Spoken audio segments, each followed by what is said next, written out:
Welcome to another episode of Meat Market Minutes. We're a group of Southern economists that get together and talk about what's happening in the markets. And for our quarter 1 dairy update, I'm gonna pass it over to Justin Benavidez, who's from Texas A&M University. Thanks, Charlie. I appreciate it. Yeah, we're going to dive into a little bit of a unique quote unquote meat market where it's a protein market. So it does involve what's happening, with some of our livestock, but talk a little bit about what's going on with dairy. And I think the big story for our dairy market this year is kind of on the production side more than, we're going to talk a little bit more about production on this than we normally do in these videos. The dairy cow inventory saw what I would call a pretty substantial increase over the end of 2020 and into 2021. Dairy cow inventories are kind of historically high. They're not at an all-time high, but we go back to 2018 and inventory was just slightly below where it is now. And before that, you have to go back to about 1995 to see dairy cow inventory in this neighborhood. So we had a pretty substantial increase over the last 6 months in the number of dairy cows. And what that has led to then is, also substantially higher milk production. And so this is total milk production in billions of pounds for the US. And you can see there 15 to 19 and then up into 2020 and now 2021, we've seen an increasing milk production on a total basis. And some of this is really interesting. Our dairy specialist here in Amarillo, Texas, always points out that you expect an annual increase per cow of 1%, just because of genetics and production techniques. We essentially bake in 1% increase per cow. But this is more than a 1% increase, right? This is not just a increase in per cow production. Total production also increased substantially beyond that 1% level. And it's kind of curious because this was a really volatile market over the last year.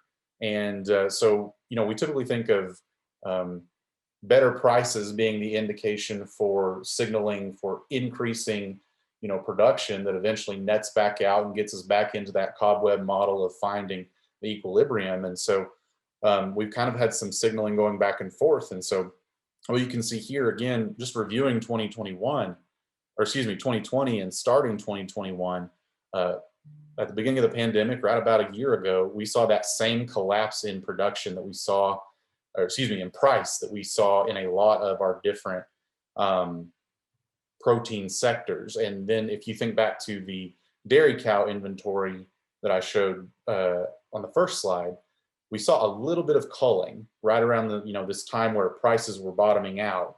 We saw culling where the number of dairy cows was dipping just below the previous 5-year average. But then something signaled to our dairy complex in general via the price that it was time to, continue to grow the herd. And a lot of that is obviously going to be this price that we're looking at here. We're looking at the all milk price is dollars per hundredweight. And you can see on all of these videos, this round of Meat Market Minutes, we've talked about volatility a lot. I would say that this milk price, the dairy prices in general, have been some of the most volatile that we've seen across the entire protein complex. I mean, this is a stark difference from, $13.50 per hundredweight up to $20.50 per hundredweight in the space of 2 months, and then another spike there in the fall. And I think there's a couple of reasons for this. Just thinking back to where we were a year ago, right around this time in March, April, and May, we all started staying at home, right? And we've talked multiple times about our food consumption changing, but around that time, people began to organize themselves in around eating more food at home. And so that may have lent itself to some more dairy consumption.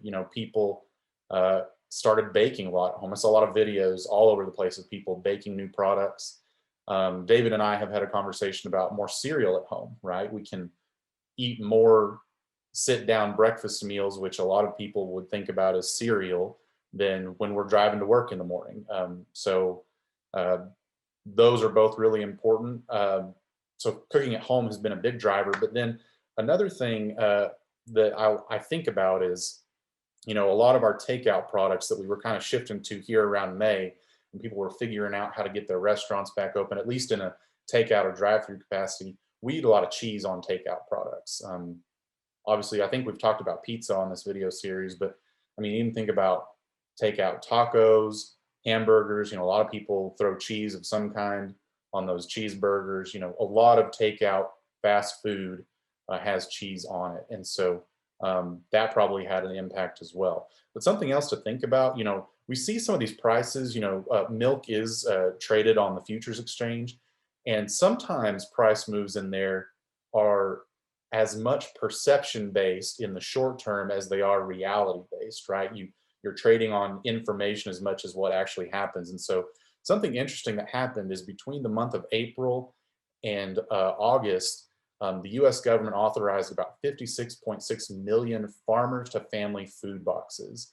And so a big component of those were dairy products and liquid milk, you know, fluid milk. And so that probably, even though people were probably consuming some of that milk beforehand and just moving that consumption now into food boxes, this was a signal. You know, if you just talk to someone on the street and you say, we're going to send out, you know, 56.6 million boxes of food, most of which include dairy, you would think that that would be increasing the demand for dairy. And so the perception there probably, I think, also lent itself to some increases. Well, then after that program, we had monthly authorizations again for a while, you know, several that were 2 weeks or a month that amounted to 36.4 million of those farmer to family food boxes. And that kind of, along with normal seasonal trends, as you can see in that 2015 to 2019 line, I think that probably led to some of that increase in dairy consumption as well. So a lot of different factors leading to the increase in price over last year, which led then to the substantial increase in dairy in the dairy cow herd.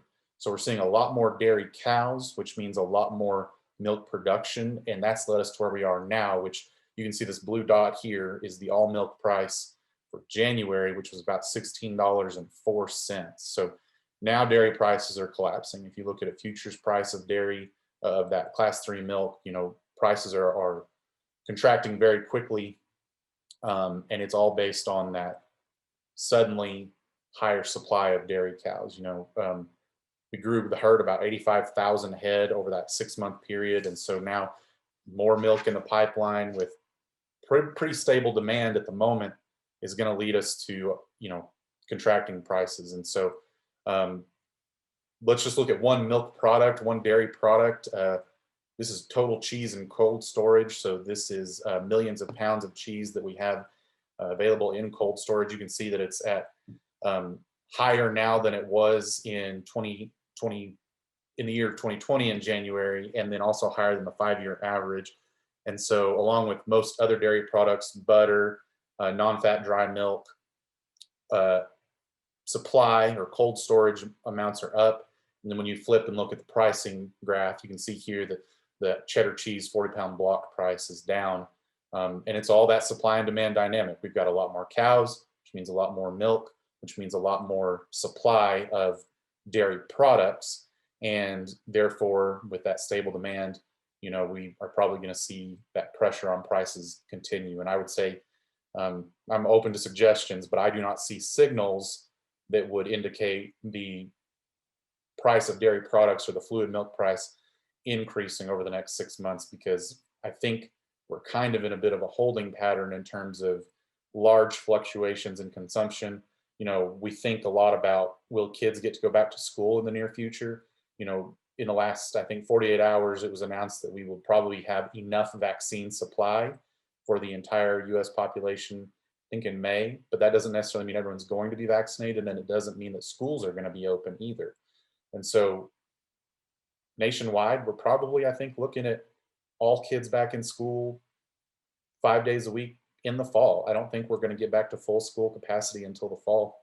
And so that's a big impact on those milk prices. And so until we start seeing big moves like that, I think we're stuck in at least a holding pattern for dairy products. And this is my breakfast this morning. Actually, I had a little bit of a bagel with some cream cheese schmear. So that's my quick breakfast whenever I'm running short on time. but I'm a big consumer of dairy products. I haven't got into the baking as much yet, but I actually still drink a lot of fluid milk, particularly since I've been at home now. So that's kind of where I see the dairy market at the moment. I'm open to suggestions. I'm open to any of your thoughts or comments. But basically, supply of dairy cows and therefore milk and milk products is up. And with that constant demand, I think we're going to see dairy prices pressured for the rest of the spring. And I even forgot to mention the spring flush is coming up, so probably means a little bit more milk in our near term future. So probably pressure on those dairy prices, lower dairy product prices in the near future.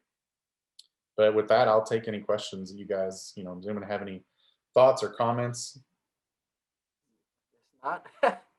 JB, I have a question though. Kind of run along the same lines in terms of the production side of thinking. When the government programs came out at the end of, or in the middle of the pandemic and throughout the last part of the year, some of those governmental programs, the dairy industry was one that capitalized on it, whether it was from the crop side or the milk, loss of revenue side. Do you think some of that could have influenced their reason to hold on also to some more, parts of their herd just because they weren't incentivized to go out and cull out?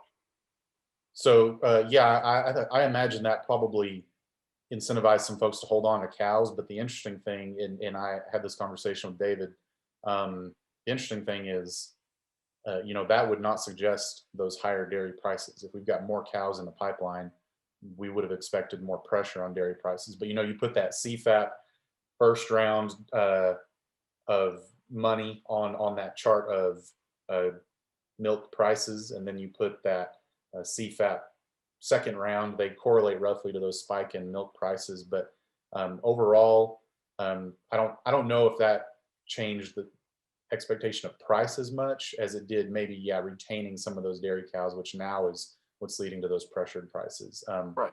But as we've all talked about, I think feed costs are up, prices for products are down, and so I could definitely see us initiating some culling here in the next 3 to 4 months. Anybody else? Got any questions or comments for Justin? I got one. I think you're a little light on the cream cheese on that bagel. I ran out. That container is empty. Time to go restock then. Yeah, that container is empty. I normally have, so a serving of cream cheese is actually 2 tablespoons. And so I normally have 2 tablespoons per half. That's like a child's serving, not a man's serving. Yeah, this is not enough cream cheese. I was running short. I did have one question. Full-grown adult serving. Yes. I did have one question for the group myself, though. Prices of dairy products are down across the board, except for whey prices. Whey prices are skyrocketing. So have any thoughts on that? Or I know it's more of a component price into other products, but I don't know enough about the whey market to know what's going on, if anyone has any ideas. A lot of more bodybuilders trying to get out there or something. Have I missed a bodybuilding trend? That's right. Got to get our protein. Yeah. That's Summer's exactly coming. what it is. Yeah. All the gyms reopened. Everybody needs all their whey protein, so they're making their shakes. Yeah. Right. When you go to the beach, got to get some muscles so we don't. Yeah. So somebody doesn't go by and harpoon us when we're laying there in the sun. Well, if there's no other questions, we'll go ahead and end this video. And thank you to the viewer for watching. We hope you enjoyed it, and we hope you look around at the other videos for Q1 of 2021. Thank you.